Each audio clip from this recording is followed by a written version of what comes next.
Greetings, greetings, greetings. Welcome to another in the series of the csec past paper questions.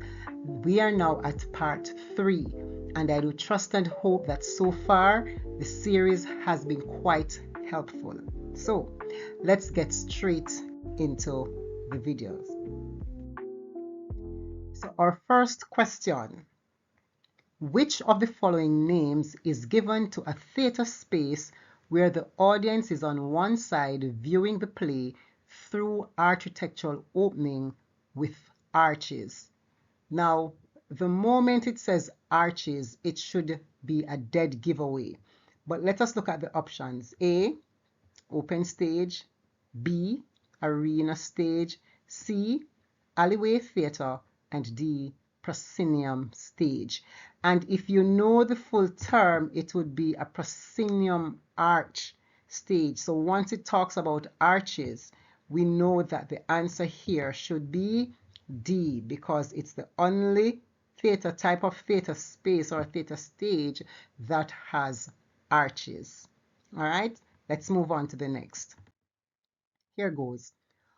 While setting up the lights for a school play, Sam notices that the power cable for the lights has frayed wires. Which of the following is the most suitable action for Sam to take? Is it A, clean the stage and auditorium? B, place the light in storage and get another set? C, plug in the cable and use it since it is still working? And D, ensure the lighting board is turned off. Now notice what the question asks for most, and so we underline most suitable. That is what we're looking for. So it means perhaps he could have taken all of these actions, but the most suitable one, and this is talking about safety in theatre. So A, clean the stage and the auditorium. Now that has nothing to do with frayed wires on lights. B, place the light in storage and get another set. And of course, if the wires are frayed, it means it's problematic. So this is an option. C, plug the cable in and use it as it is still working. But yes, he can plug it in and use it, but what are the dangers, or what are the repercussions or the possible consequences if this happens? D, ensure the lighting board is turned off. Now, the lighting board would not be turned on if he is plugging in lights and so forth. That would not be a safety measure, right? And that has nothing to do with the frayed wires. And so the most likely response here would be B, place the light in storage and get another set, because we're talking about safety. And if the wires are frayed and you decide to use them, you run the risk of course, electrocution. All right. Next question. The director is upset because the lead actor is not off book as yet. The director means that the A, actor is not believable. B, prompt book is missing. C, actor does not know his lines. D, stage manager took incorrect notes.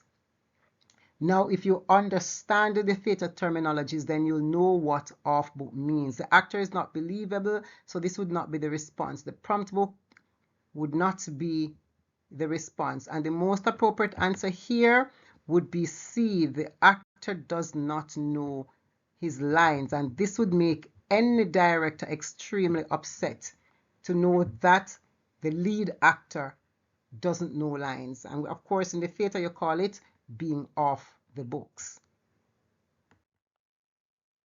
All right, next question. Period costumes refers to A, date the costume is used. B, clothes worn for the short time. C, time during which the costume is needed. And D, costume that is of a particular era in time. So we want to look at them. Is it A, the date the costume is used? If it is the day the costume is used, it is not necessarily a period costume, because when you think about period, you're thinking about a particular time in history. Yes? And so a date, the costume used, you're looking at a particular day. That's one day. That's not speaking to a period or a length of time. It's speaking to one day. Right? B, the clothes worn for a short time. A short time also is not describing length period, because that doesn't say anything, because any costume can be worn for a short period of time. C, time during which the costume is needed. So yes, there's a duration in which the costume is needed, but that is not speaking to a particular era. It means costume can be needed for any particular time. And of course, the D, costume that is of a particular era in time. And when you think about that, is it the Shakespearean era? Is it the Elizabethan era? Is it the 1960s? Is it the 1970s? So you're talking about a particular period in time, a particular era. And so therefore the answer here would be D. All right. Which of the following theater terms refers to the situation where one performer is not visible to the audience because of the positioning of another performer on the stage? Is it A, hiding, B, masking, C, blocking, D, upstaging? And notice what it says, the positioning of another performer on the stage. So let us look at the option. Is it upstaging?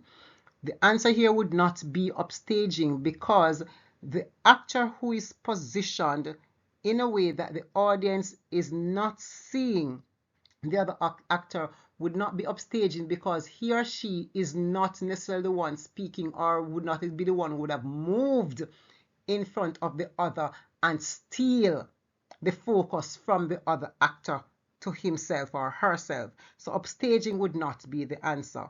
Blocking, the answer would not be blocking, because in the theater, when you think about blocking, what blocking means in the theater would be the various directions or directives that the director would have given to the actor to say, stand in the center, lift your hand, whatever the various actions are that the director says that the actor is supposed to do. That's what blocking would be.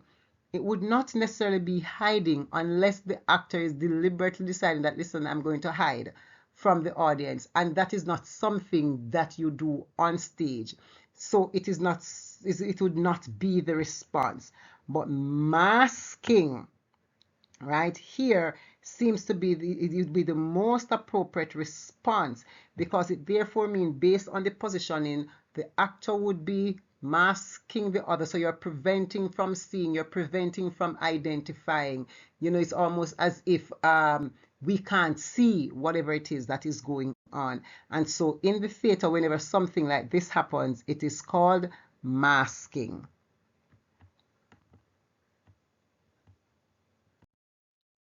Next question.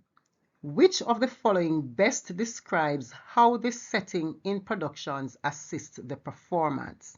Is it A, it helps to create impact for the piece or the scene? B, it gives exciting backdrop for the piece or the scene? C, it helps to determine the period and the place for the piece or the scene? And D, it helps to add creative elements to the excitement to the piece or the scene. And notice it says, the question asks for the best, yes? Which best describes. And so if we're thinking about what best describes it, and we look at all of them, when we think about the setting and what setting is, what do you think setting is? Setting is about what? Time and place. Yes, when something takes place, where a play takes place, where an event or an action is happening in the theater. And so because we know that, we can then point to the fact that C would be the most appropriate response, because the setting helps the audience and everyone else who is affiliated with the play to be able to determine the period and the place for the scene that is taking place. And this would have now brought us to the end of this set of questions. I do trust and hope that they are also quite useful. Now, just let me know from you in the comment section. Did you find them helpful? Did you know all the responses? How many did you get correct? Yes, which one was clarified for you? I look forward to your feedback and to your comment. Until I make another video, take care, walk good, and all the best on your examination to the students, and for the teachers, happy teaching.